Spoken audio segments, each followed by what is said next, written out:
If you're considering applying for Spanish citizenship, there's something you must be aware of. Because apart from the years lived in Spain as a main requirement for obtaining citizenship, there's another crucial step you'll have to take. And that step is passing the 2 citizenship exams in Spain. In this video, we'll explore what are those 2 exams, what are their differences, if there's something you can do in order to avoid taking them, and more useful information you'd need to know. Hello everyone, my name is Gerard, I'm the marketing responsible at immigrationspain.es, and in this video, as we said, we are talking about the 2 different Spanish citizenship exams. Stay tuned until the end because we'll explore the basics, the must-have information you need to know before even considering to applying for citizenship, because these 2 tests are crucial for your citizenship procedure, and here you'll learn all tips that will make it easy for you to pass them. So the first question we must answer at: what are the 2 citizenship exams that a foreigner must pass in order to obtain Spanish nationality? Well, the first is the Spanish language test, which corresponds to an A2 level, and the second one is the sociocultural exam, which corresponds to a test verifying that you have enough knowledge about the Spanish culture, society, politics, etc. As we'll see now, these are 2 exams that not all foreigners must take. There are some exceptions, and even though they are not really difficult to pass,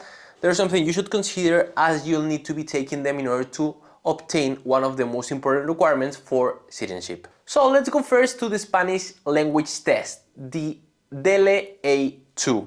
As we said, this test tries to verify that you have enough level of understanding of Spanish. It's an A2, so it's not actually difficult to pass this exam. An A2 is one of the most introductory levels. Nevertheless, you'll need to speak the basics. There are some cases in which you don't need to pass the language exam, which is if you come from a country in which the official language is Spanish. That usually stands for Latin American countries. In those cases, you don't need, of course, to pass this exam, as it's understood that your level of Spanish is proficient. In the other cases, the DELE A2 is passed at the Instituto Cervantes, the institution in charge of preparing and organizing these exams. It has 4 different parts, which are, first of all, a reading part, which is about 60 minutes of duration. Then we have a listening part, which is roughly about 40-45 minutes. Then we have a 45-minute writing exam, and finally an oral expression part, which consists of 3 different tasks. In total, you can expect a total of 3 hours of exam.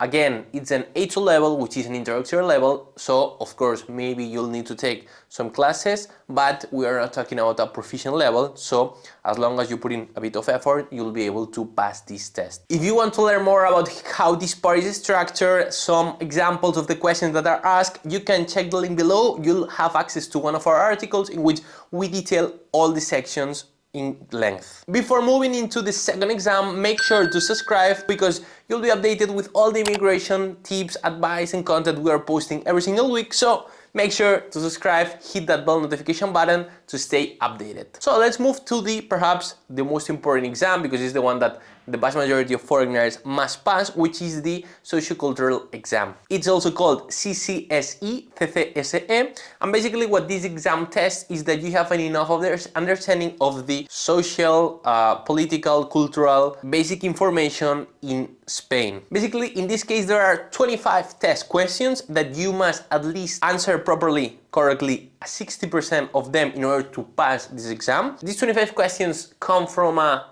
big question pool that you can access anytime. You can practice with official citizenship exam tests via an app. At the end, it's quite easy because you'll be able to practice with each and every single of the questions that you'll encounter in the exam through these different apps and through the complete pool of questions that is available and updated by the Instituto Cervantes every year. And what you may be wondering, is there any way that I can avoid taking this sociocultural exam? Well, the truth is that yes, there are 3 different situations in which you are not required to pass this exam. The first of them is if you have studied in Spain secondary education, which is ESO, Bachillerato. In those cases, you are not required to take this exam. The second case is if you have a disability or any type of learning difficulty. In those cases, even though it's not common that you are 100% exempt of taking the exam. The most common case is that the exam is adapted to your current needs. Maybe instead of being a written exam, it can be an oral one or any other type of situation. It will depend on your particular situation, on which is the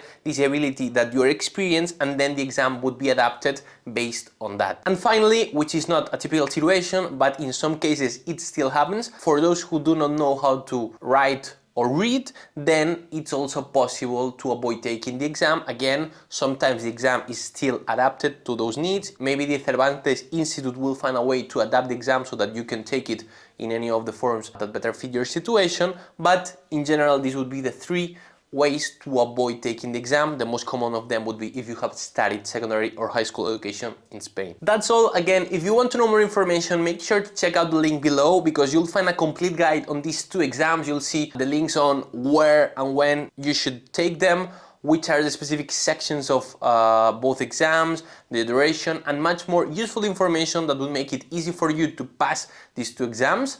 If you have any doubts, send us an email at info@immigrationspain.es. Our immigration lawyers would be more than happy to help. Subscribe if you haven't done so. See you in the next one.